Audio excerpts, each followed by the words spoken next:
Assalamualaikum warahmatullahi wabarakatuh. Perkenalkan, nama saya Siti Sri Rahayu. Di sini saya akan menjelaskan mengenai portofolio optimal dalam investasi. Ada tiga konsep dasar yang perlu diketahui untuk memahami pembentukan portofolio optimal, yaitu portofolio efisien dan portofolio ditanggungnya atau portofolio yang menawarkan risiko terendah dengan tingkat return tertentu. Selanjutnya, portofolio optimal merupakan portofolio yang dipilih investor dari sekian banyak pilihan yang ada pada kumpulan portofolio efisien.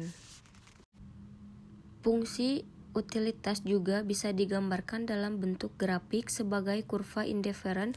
Kurva indiferen menggambarkan kumpulan berfoto dengan kombinasi return, harapan, dan resiko masing-masing yang memberikan utilitas yang sama.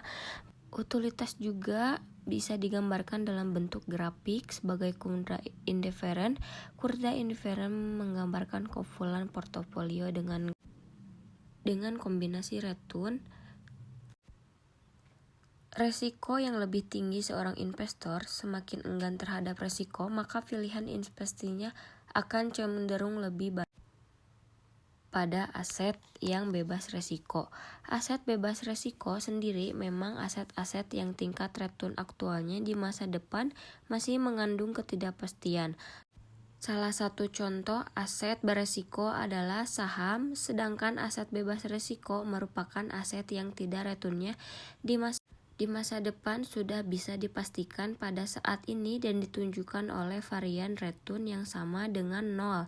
Satu contoh aset bebas risiko adalah obligasi jangka pendek yang diterbitkan pemerintah seperti sertifikat bank. Selanjutnya adalah model portofolio oleh Markowitz. Teori portofolio dengan model Markowitz didasari oleh 3 asumsi, yaitu pertama, periode investasi tunggal, misalnya 1 tahun kemudian tidak ada biaya transaksi preferensi investor, nya berdasarkan pada return yang diharapkan saja. Return yang lebih tinggi dengan risiko yang sama dibanding dengan bagian lainnya sebagai pilihan investasi, dan juga beberapa bagian dari keseluruhan dana yang dimiliki investor akan diinvestasikan pada kelas aset tersebut. Bagian dari yang diinvestasikan pada setiap kelas aset disebut sebagai porsi dana atau bobot dana. Masing-masing bobot dana tersebut akan berkisar antara 0% sampai 100%.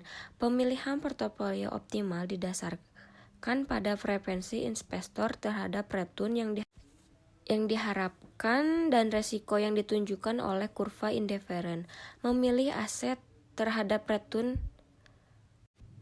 yang optimal, misalnya investor membuat keputusan yang disebut dengan keputusan alokasi aset. Kemudian keputusan ini menyangkut pemilihan kelas-kelas yang akan dijadikan sebagai pilihan investasi. Sekian dan terima kasih.